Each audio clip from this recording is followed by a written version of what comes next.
What's up, everyone? Vu of Envu Films, and I am back with another idiotic video for you to watch. And today I'm going to talk about how you as a videographer, photographer, content creator can make some money during these tough viral times.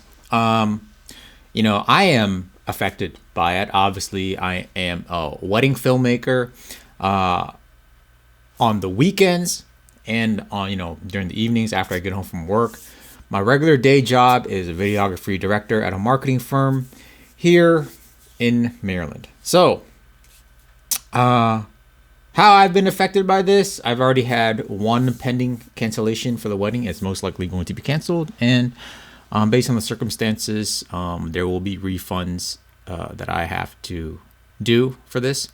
And the other is that marketing firms or any type of client-based businesses have clients, and they rely on their clients for their income, obviously.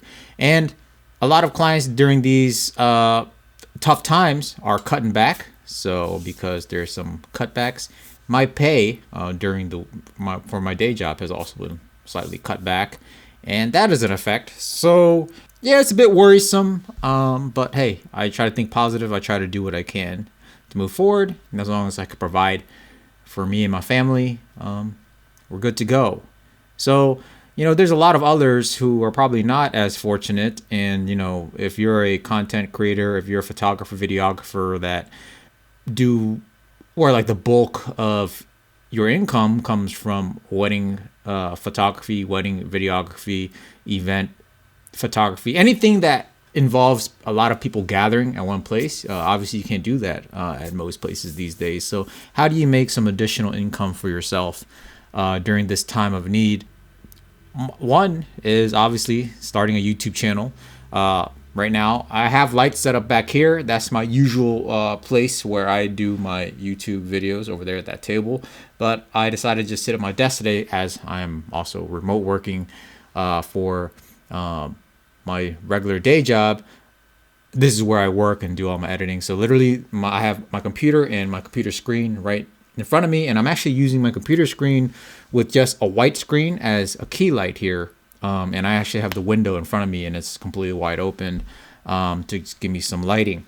And I'm doing this to show you that you can start filming your own talking head YouTube videos with whatever stuff you already have at your house. You have a computer monitor, you set it to white, you got it on your face, you got a window, you just put it right here. Like, you could do Rembrandt lighting, whatever you want, right here in front of you to get some lighting on you. And obviously you have a camera. I'm assuming if you're a content creator, you have some type of camera, some type of DSLR, some type of mirrorless camera, and they all have at least 1080p capabilities to film.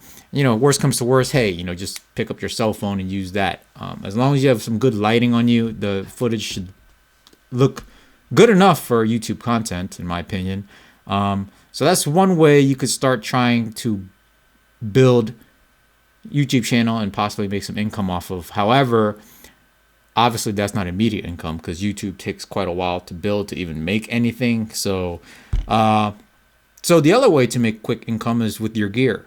No, not by using it, but by selling it. I understand that many of us probably have a lot of gear laying around that we do not use, and as obviously I do. So what I have done lately is I started posting a lot of my unused, a lot of the used gear that I have that I don't use much, and I had to like really brainstorm, see, okay, how often am I going to use this? Do I need it if I was called for a shoot like today? And I realized, hey, look, I don't need it. I'm going to post it up for sale and make some quick buck off of it, than rather have it just sit around. And yeah, if you sell your gear, there's potential that you're going to lose money, or you're not going to make the full perceived value of this said gear. Let's say a lens is worth $1,000 new. You've had it for about a year. You've used it once. It's been sitting on your desk, and you're trying to make a quick buck out of this lens, and you're looking on, you're doing your research, and it seems like it goes for used around $700-800. You post it on eBay. Obviously, eBay has fees. You're going to lose 13%. That's 10% towards eBay, and then another 3% fee towards PayPal. And then, what do you make? Like $650 or something, $630 or what have you off this lens that should have gotten you, $700-800. The fact is, if it's sitting there, it's not making you anything. If it's sitting there, it's not going to pay your bills. It's not going to put food on the table. So, hey, you're not going to make the full $700 to $800 value, but you're going to take $80 hit on it, but at least you're still getting like 600 some bucks in your pocket for you to use now. And obviously a lot of us need money now in a situation like this. So today, sorry for the long intro there. I'm going to just have some quick tips for you how to sell your gear, specifically on eBay, because I feel like it's where you get the biggest audience, and you sell the gear the fastest. Now I know there's a lot of inherent risks on eBay, as there is anywhere, but throughout my time selling stuff on eBay, obviously I'm a content creator. I buy and sell a lot of gear. I've had decent success on eBay. I haven't had any issues with major fraud or anything like that. If you follow some of these tips here, I think it will help you avoid fraud as much as possible. One is, do not sell to D-bags with like no eBay feedback. If they have 0 on their feedback, do not sell to them. If they want to bid on your product, let them bid on it. But if they end up winning it, I would just cancel. I would just cancel the winning bid, because you don't know if they're legit or not. And if they do have feedback, let's say they only have like 5 reviews, 10 reviews. Look at like the time frame of when they got that feedback. If it's all within the last few days, that means they could have just easily bought a bunch of like $5 items, got good feedback, and then they have 100% feedback. You want to look to make sure they have a good history. A lot of people don't buy on eBay all the time. They might buy like every once in a few months. So if you look at the feedback, that is, every few months they have good feedback, and they're just buying random stuff that, varying prices, then you have a good chance that they're probably a legit buyer. So that's one. Do not sell to D-bag, low feedback folks. Secondly, these are obvious ones. Make sure you take good pictures of your stuff. You just need, again, nice window light. You just go outside and just take decent pictures of your stuff on a table. Just make sure it's nicely well lit. You don't have to be a professional photographer to take decent photos for eBay. But third tip is always set it up for auction. I always feel like I have best results, if I put it up for auction. Typically, you want your auction to end on a Sunday evening between 6 p.m. 8 p.m., which means if you do a 7-day auction, you start it on the previous Sunday at 7 or 8 p.m. and then it'll end 7 days later. There's also 5-day options, which I believe you post on Tuesday at 7 or 8 p.m. It should end on Sunday. The ideal is you just want to set your auction to end on Sunday evening, just because Sunday evening apparently has like the heaviest traffic of online shopping. That's what I read anyway, and it seems to work well. That's what I've been doing, and that is the third step. And the fourth step would be how you make sure you know the value of your product. And the way I do that is I just go search for the actual product on eBay. For example, I would search for, let's say, a 55 millimeter Sony Zeiss lens, f1.8.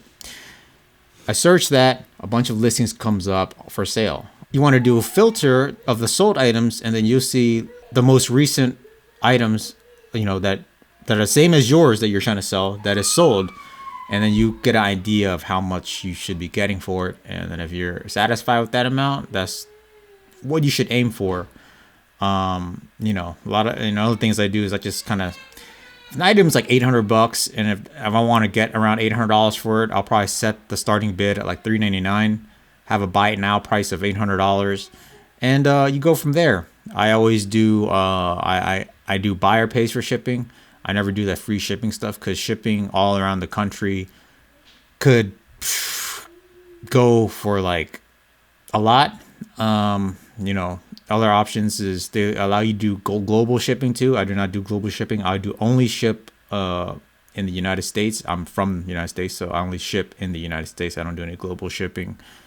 What else? I mean, the only other things are pretty obvious. You know, you just gotta make sure you have a good description of it, to even like help set up your ad faster.